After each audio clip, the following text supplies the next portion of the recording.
Hello student, स्वागत है आपका हमारे यूट्यूब चैनल मैथ इंडियंस में। कक्षा 12 गणित में इस समय हम लोग 7वां चैप्टर पढ़ रहे हैं, समाकलन इंटीग्रेशन। और भाई आज के इस वीडियो में आपको हम पढ़ा रहे हैं एक्सरसाइज 7.9। और भाई यहाँ पर हमने सवाल नंबर 17 और 18 लिखा हुआ है। इसके पहले के सवाल आप हमारी प्लेलिस्ट में से देख सकते हो। भाई जो ये वाली एक्सरसाइज है 7.9, यहाँ पर हम लोग निश्चित समाकलन पढ़ रहे हैं, डेफिनिट इंटीग्रल। भाई पहले आपको समाकलन करना है और फिर लिमिट का मान रखना है और भाई उत्तर निकालना है। यही करना होता है हमें निश्चित समाकलन में, ठीक है। तो अभी आप सवाल नंबर 17 से शुरुआत करिए। भाई लिमिट है 0 से pi upon 4 two sec square x plus x cube plus 2 d x लिखा हुआ है। तो सबसे पहले आप यहाँ आई बराबर लिखोगे इस प्रकार से। तो भाई यहाँ हो जाएगा 0 से pi upon 4 two sec square x plus x cube और प्लस 2, और भाई यहाँ हो जाएगा डी एक्स। क्लियर है।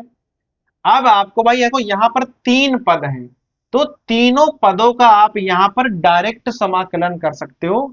कोई भी पद ऐसा नहीं है जिसका भाई आप डायरेक्ट नहीं कर सकते हो। जैसे सेक का क्या होता है, सॉरी सेक स्क्वायर का क्या होता है, tan x होगा। एक्स क्यूब का भी आप डायरेक्ट कर सकते हो और प्लस 2 का भी आप डायरेक्ट कर सकते हो। तो भाई सबका यहाँ पर हम डायरेक्ट समाकलन कर लेंगे। देखो यहाँ 2 लिखा है तो आप 2 लिख दो। सेक स्क्वायर एक्स का हो जाएगा tan x plus x cube का क्या हो जाएगा, भाई एक पावर जोड़नी है और वही पावर नीचे भी लिख देनी है, तो हो जाएगा एक्स की पावर 4 अपॉन 4 प्लस 2 का हो जाएगा 2x। तो देखा आपने, सबका समाकलन हमने बारी बारी से कर दिया है। अभी हमें यहाँ भाई अंतर क्या है कि हमें यहाँ लिमिट भी रखनी है, और लिमिट है 0 से पाई अपॉन 4। नियम होता है कि पहले आपको x का मान रखना है अपर लिमिट, फिर माइनस लगाना है और फिर x का मान रखना है लोअर लिमिट। तो पहले आप x का मान रखो पाई अपॉन 4, ध्यान देना, हो जाएगा 2 tan पाई अपॉन 4 प्लस यहां हो जाएगा 1/4। देखो x की पावर 4 है तो भाई यहां पर हो जाएगा पाई अपॉन 4 और की पावर 4 प्लस 2 गुणे यहां पर भी हो जाएगा पाई अपॉन 4। क्लियर है। फिर आप रख लो 0। देखो तो यहां आप इस प्रकार से ब्रैकेट क्लोज कर लो, फिर माइनस लगाओ, एक ब्रैकेट और लगा लो, फिर आप 0 रखोगे। देखो tan 0 होता है पूरा पूरा 0। भाई x का मान 0 रखोगे तो यहां पर क्या आ जाएगा tan 0, तो 2 गुणे tan 0 0 हो जाएगा। x का मान 0 रखोगे तो यहां पर भी 0 आ जाएगा। यहां पर x का मान 0 रखोगे तो भाई यहां पर भी 0 ही आ जाएगा। तो बाद में जो हमने लिमिट रखी है उसकी पूरी वैल्यू तो 0 ही आ जाएगी।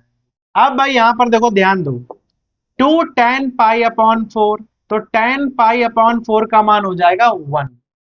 4 यहाँ 4 पावर है और 1 पावर है ये, तो भाई कुल मिलाकर हो जाएगा 4 की पावर 5, मान आ जाएगा 1024। यहां पर भाई कैंसिल कर दोगे ना तो ये आ जाएगा पाई अपॉन 2।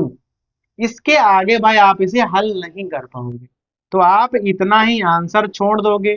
2 प्लस पाई की पावर 4 है, यहाँ है अपॉन में 1024 और प्लस पाई अपॉन 2, और भाई यही आपका हो जाएगा आंसर। तो देखा आपने, सीधे हमने समाकलन किया, उसके बाद हमने खोली लिमिट। पहले x का मान रखा अपर लिमिट और फिर माइनस लगाया, फिर x का मान रखा लोअर लिमिट, और भाई हल कर दिया और आपका आंसर मालूम हो जाएगा भाई। तो ये था हमारा 17 नंबर। ऐसे ही आप आ जाओ 18 नंबर पे। लिमिट है 0 से पाई, अंदर लिखा है साइन स्क्वायर एक्स बार 2 minus cos square x upon 2, और वहां लिखा है डी एक्स। ध्यान देना, आई बराबर 0 से पाई। भाई इस चीज को ना आप ऐसे ही उतार लो, लेकिन भाई यहां पर ना आपको एक सूत्र सा दिख रहा होगा बनते हुए, कि भाई sine square minus cos square, ये तो कोई सूत्र नहीं होता है, लेकिन अगर cos square minus sine square लिखा हो तो वो एक सूत्र होता है। काय का सूत्र होता है? Cos square x minus sine square x, cos 2x का फार्मूला होता है। तो अगर आप यहां माइनस कॉमन ले लोगे, अगर यहां हम बाहर माइनस निकाल दें तो भाई यहां पर क्या हो जाएगा, यहां ऐसे बन जाएगा cos square x minus sine square x upon 2, और ये बन जाएगा dx। अब ये सीधे फार्मूला बन गया है cos 2x का, तो यहाँ x का मान x अपॉन 2 है, तो 2x क्या हो जाएगा, 2x x हो जाएगा। तो i बराबर माइनस 0 से पाई, यहाँ हो जाएगा cos x dx।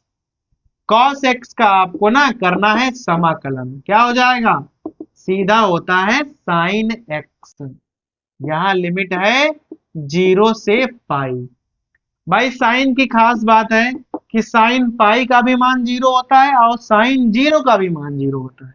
तो माइनस पहले आप रखोगे साइन पाई और फिर माइनस लगाकर साइन 0 रखोगे, इसका भी मान 0 होता है, इसका भी मान 0 होता है, तो आई का मान कुल मिलाकर 0 ही आ जाएगा। क्लियर हो गया भाई? तो ये वाला सवाल तो और भी आसान था, बस आपको ये पहचानना था कि भाई ना यहां पर एक फार्मूला बन रहा है। वो कब बना, जब हमने माइनस को कॉमन निकाल दिया, माइनस हमने कॉमन लिया, ये वाला प्लस का हो गया, ये वाला हो गया माइनस का। कॉस स्क्वायर ए माइनस साइन स्क्वायर ए बराबर सूत्र होता है कॉस 2a, जिससे यहां बन गया कॉस एक्स, समाकलन किया, लिमिट रखी और भाई आंसर आ गया 0।